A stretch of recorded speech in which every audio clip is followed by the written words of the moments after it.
Taylor soft serve machine. Pump error, according to the management. Right side pump error. Normally that's caused by air getting into the system, but let me go through and explain how this works first. So this goes into the bag. This black check valve in there prevents air from being sucked in. When you pull the lever, there's a pressure switch in the back of the barrel. When you pull the lever, ice cream runs out, it relieves the pressure in the barrel.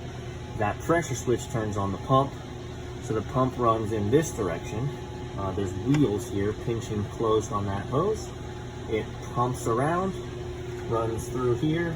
There's an oxygen manifold mix, which we've talked about before. These can crack. So it mixes in the proper amount of oxygen in with the milk, comes around, runs out, and then into the actual spigot leading to the barrel. So that's how it's supposed to work. Let's see how it's actually working. I have a bucket of sanitizer because there's no sense in using milk. The system is, just so you can see, it sets it off. If we push this, it's actually going to freeze. We don't want to do that. Because I'm about to pump sanitizer through there and it'll turn into ice. So you push this clean button, right, beater on.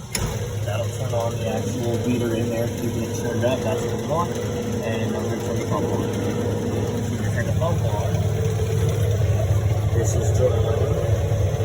Out of here now, pumping into the system. Pump's working.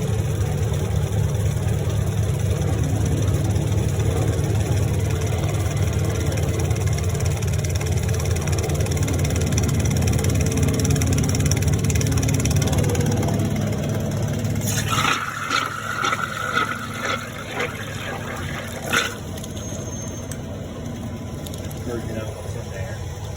Alright, so no pressure in the barrel. Pump anything on it. We're going to close it, let the pressure build up.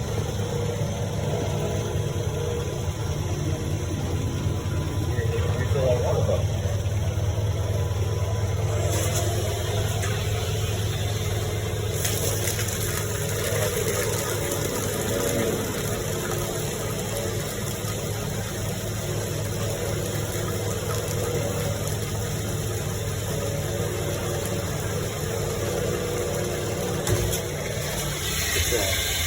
Sanitizer dispenser, by the way.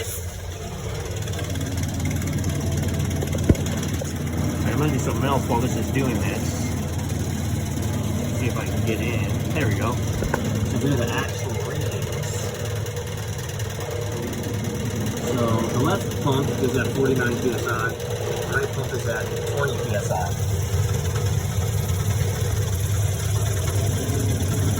So it says. But based on how long, what's going on here? So,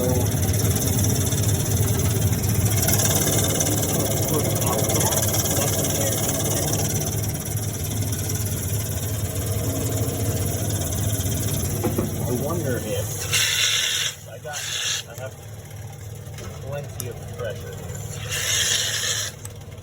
but this still isn't showing. It's not going to stop until this hits 49 psi.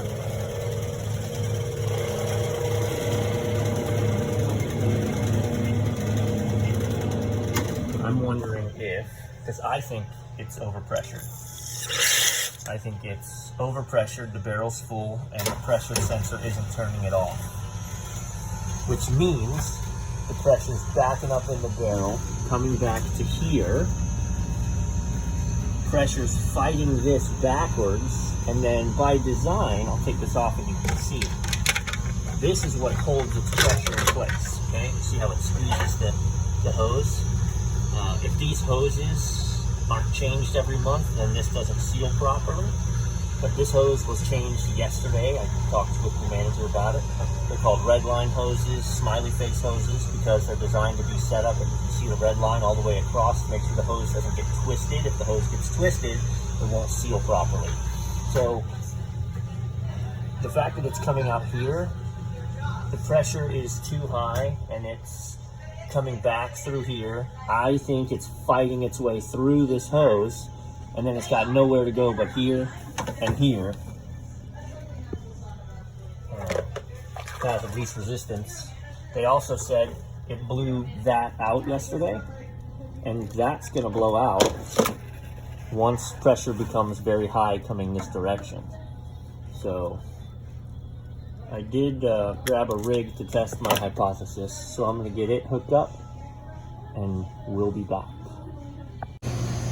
Alright, so here's the rig coming out of the pump. We have put the pressure gauge. So I pumped it up. Problem is when it's pumping, I'm going to start it. Let's see here. Oh, the pump cover's off. When it pumps, it's fluctuating so you can't see the needle, but when you stop it, you can see we're sitting at 54, 55 psi. I just called tech support, and they said the pressure sensor is supposed to shut off at 35 psi. So my deduction was correct. The pressure sensor is bad. So the pressure sensor is this thing right here. It is in the center of the barrel, and then it comes down, connects to the harness, and then the harness is what tells it whether it needs to run or not. So changing this is a process. We'll video that, the actual change when we do it, but this is the diagnosis video. So also that pressure switch is expensive.